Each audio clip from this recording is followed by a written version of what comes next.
Com a vara que medires, medirão a vós.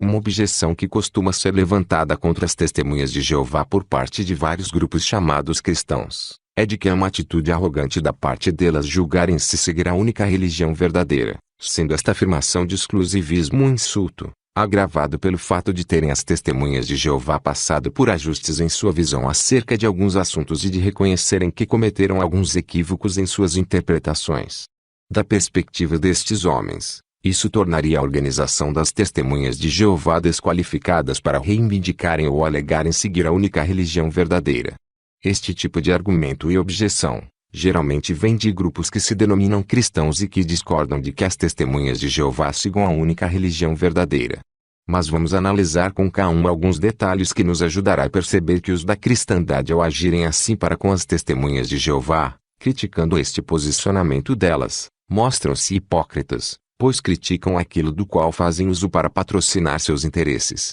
Se perguntarmos a quaisquer pessoas da cristandade acerca dos motivos pelos quais o cristianismo para elas pode ser crido e aceito como única religião verdadeira, mesmo em face da evidente existência da diversidade religiosa do mundo oriental como o budismo, jainismo, shintoísmo e muitas outras religiões não cristãs, e de que acaso não seria muita arrogância afirmar que o cristianismo é a única religião verdadeira em vista de um número grandiosíssimo de cosmovisões não cristãs, terá como resposta da parte deles que não é por existir maior ou menor quantidade de visões concorrentes, que eles creem ser o cristianismo a única verdadeira, mas sim porque existem parâmetros, métodos e mecanismos utilizados por eles para tal constatação, e que portanto, estes mecanismos e métodos lhes servem de suporte ou bússola e dá a eles a garantia de que o cristianismo é a única religião verdadeira, mesmo que os outros grupos não cristãos deles discordem. Ademais, quando se pergunta a estes religiosos da cristandade, onde estaria o verdadeiro cristianismo,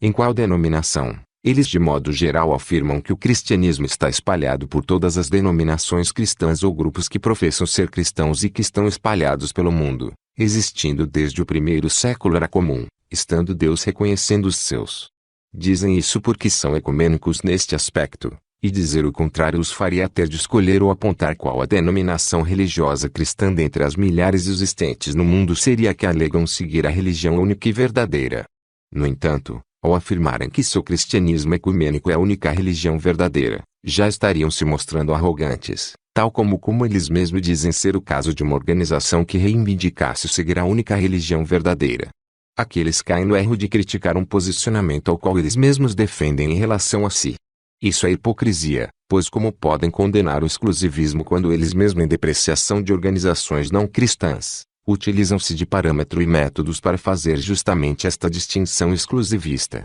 Quando se acrescenta a isso a pergunta de si, não seria muito arrogante e paradoxal afirmarem ser o cristianismo a única religião verdadeira, e este cristianismo estar manifesto e exibindo-se nas mais diversas igrejas cristãs, as quais passaram por inúmeras reformas, concílios, e tem desde o primeiro século ajustado visões, reconhecido equívocos, gerado contradições de ensino, estabelecendo reformas e causando milhares de mudanças de ensinos até os dias atuais, gerando seitas e grupos fragmentados. Eles simplesmente respondem que isso não faz ou causa que estes deixem de ser os verdadeiros cristãos e de serem os dentre os quais Deus tirará um grupo seleto para arrebatar ao céu. Ora, perceba que tudo isso ocorreu e ocorre com a cristandade. Ela reivindica seguir a única religião verdadeira, mesmo havendo milhares de outras que têm visões de Deus diferente dela, e ela afirma que existem meios pelos quais se pode afirmar logicamente esta distinção, mesmo que haja quem faça objeções a este posicionamento dela por parte de outras religiões não cristãs.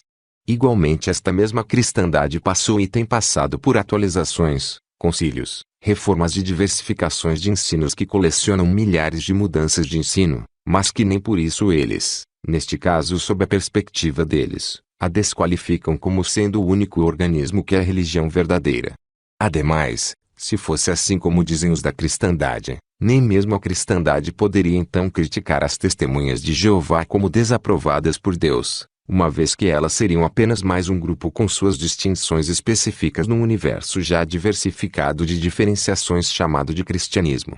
Criticá-las já seria em si mesmo uma luta contra a parte do corpo, uma vez que elas seriam apenas mais uma das folhas da grande e única árvore chamada cristianismo. Ao criticar e fazer separação entre eles e as chamadas por eles de seitas, já estariam novamente estabelecendo uma distinção exclusivista, praticando exatamente aquilo que eles condenam. Estranho, não? Assim, deste resumo, percebemos que as críticas que se faz contra as testemunhas de Jeová, no que diz respeito a reivindicarem seguir a única religião verdadeira, e de estarem desqualificadas para serem vistas como verdadeiramente cristãs por terem passado e poderem ainda passar por ajustes de ensinos, é uma crítica tole e um tiro no próprio pé, pois ao criticar esta ação no outro, condenam a si mesmos pela mesmíssima ação. As testemunhas de Jeová, porém, ao ajustarem um ponto, sempre ensinam um só ensino, ao passo que o cristianismo ao ajustar algum ponto, algumas vezes passa a ensinar não só 2, mas 3, 4 ou diversos ensinos diferentes sobre o mesmo assunto, contradizendo uns aos outros. Este é um dilema que a cristandade não poderá dissolver, e que na verdade apenas dá ainda mais suporte para o posicionamento que as testemunhas de Jeová têm defendido em relação a si mesmas, de seguirem a única religião verdadeira. E mostra que a ideia de exclusivismo religioso é o alicerce da verdade, e não pode ser refutado. Nota: ou se assume o ecumenismo relativista e incluem como sendo o verdadeiro cristianismo todos aqueles que, mesmo em face de diversidades teológicas, aceitam Jesus como Cristo, resultando, como já dissemos, em o cristianismo ser a massa mutante, atualizante e já muito reformada chamada de cristandade, ou aponta-se uma denominação atual para exemplificar em organismo que segue então a única religião verdadeira, não há como escapar. Ao negar uma, já se opta pela outra. No entanto, ambas promovem exclusivismo.